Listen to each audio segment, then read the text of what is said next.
Selamat sore. Pada kali ini kami akan menyampaikan progres penanganan pandemi COVID-19 yang kita catat sampai dengan tanggal 20 April 2020 pada tanggal 21 April 2020 pada pukul 12.00 WIB. Gugus Tugas Percepatan Penanganan COVID-19 bertugas untuk mengkoordinasikan kementerian lembaga, dunia usaha, dan seluruh potensi masyarakat baik yang berada di tingkat pusat melalui gugus tugas percepatan penanganan COVID-19 pusat ataupun yang berada di daerah melalui gugus tugas tingkat provinsi dan kabupaten. Saudara-saudara, upaya untuk mengatasi COVID-19 adalah dengan memutuskan rantai penularannya. Segera temukan sumber penularannya untuk diobati dan diisolasi. Dan segera lindungi yang sehat dan rentan tertular dengan tetap tinggal di rumah. Hindari kerumunan, pakai masker, dan mencuci tangan dengan sabun dan air yang mengalir. Langkah-langkah yang bisa kita lakukan untuk menemukan sumber penularan ada beberapa cara. Yang pertama, dengan melakukan pantauan pada setiap orang yang memiliki riwayat bepergian dari daerah epicenter, baik di luar negeri maupun yang berada di dalam negeri. Kami menghimbau agar mereka yang berasal dari daerah-daerah epicenter tersebut menyadari diri. Meskipun tidak ada keluhan sakit apapun, atau keluhan sakit batuk, atau keluhan demam yang ringan. Karena semuanya memiliki potensi untuk membawa virus ini. Oleh karena itu, hendaklah saudara-saudara melakukan isolasi diri selama 14 hari dengan tetap di rumah, gunakan masker dan jaga jarak. Kemudian yang kedua, dengan melakukan penelusuran kontak dari pasien COVID-19 yang sudah terkonfirmasi positif dan dirawat di rumah sakit atau melaksanakan isolasi mandiri. Langkah keberhasilan upaya ini akan sangat tergantung pada peran serta masyarakat. Kerjasama semua perangkat, mulai RT, RW, desa, puskesmas, dinas kesehatan, yang sudah barang tentu akan dibantu oleh seluruh aparat pemerintahan setempat. Pemerintah telah mengeluarkan berbagai kebijakan terkait dengan stimulus ekonomi yang tepat sasaran dan fokus pada pemutusan rantai COVID-19. Menyiagakan desa, kelurahan nagari untuk menjadi benteng pertahanan COVID-19 yang mandiri dan efektif dengan berbasis pada kekuatan masyarakatnya sendiri. Langkah-langkah pencegahan penularan COVID-19 dilakukan dengan beberapa cara. Yang pertama, tetap tinggal di rumah. Kita tidak pernah tahu siapa orang yang di luar rumah yang membawa virus. Banyak orang tanpa gangguan yang tidak bisa kita bedakan dengan mata biasa. Oleh karena itu, gunakan masker jika terpaksa keluar rumah. Dan batasi waktu di luar rumah. Hindari kerumunan orang. Jangan naik kendaraan umum yang penuh sesak. Jika akan membeli makanan, lebih baik beli dan makanlah di rumah. Usahakan membeli dengan jasa pengantaran. Apabila sudah selesai, segera pulang. Lepas masker, cuci tangan dengan sabun dan air yang mengalir, serta ganti dengan masker yang baru. Berikutnya, lindungi kelompok yang rentan.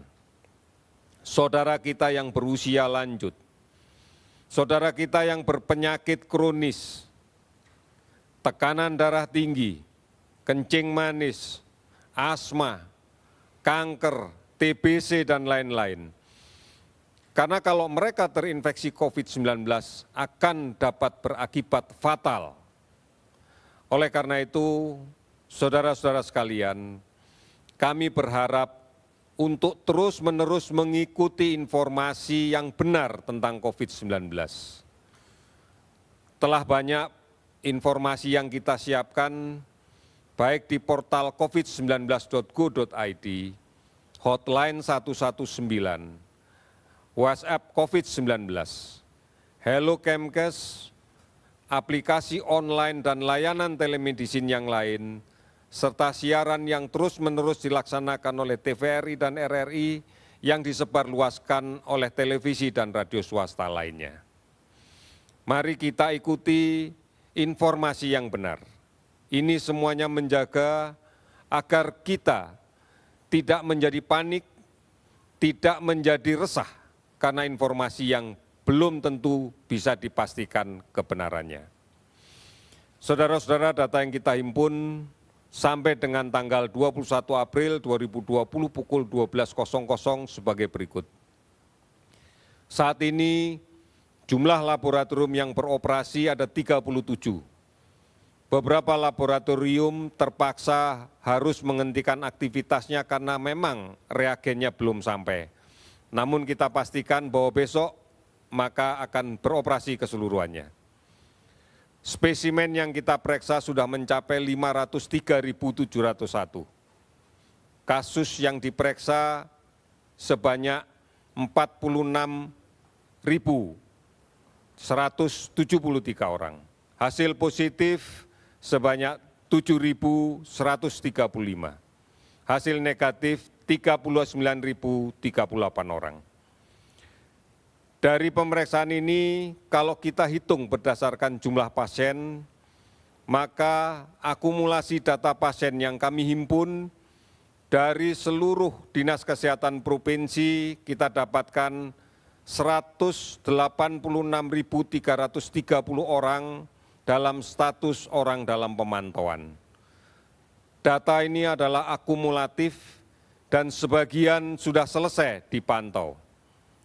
Pasien dalam pengawasan sebanyak 16.763, ini adalah data akumulatif yang kami kumpulkan dari Dinas Kesehatan seluruh Indonesia.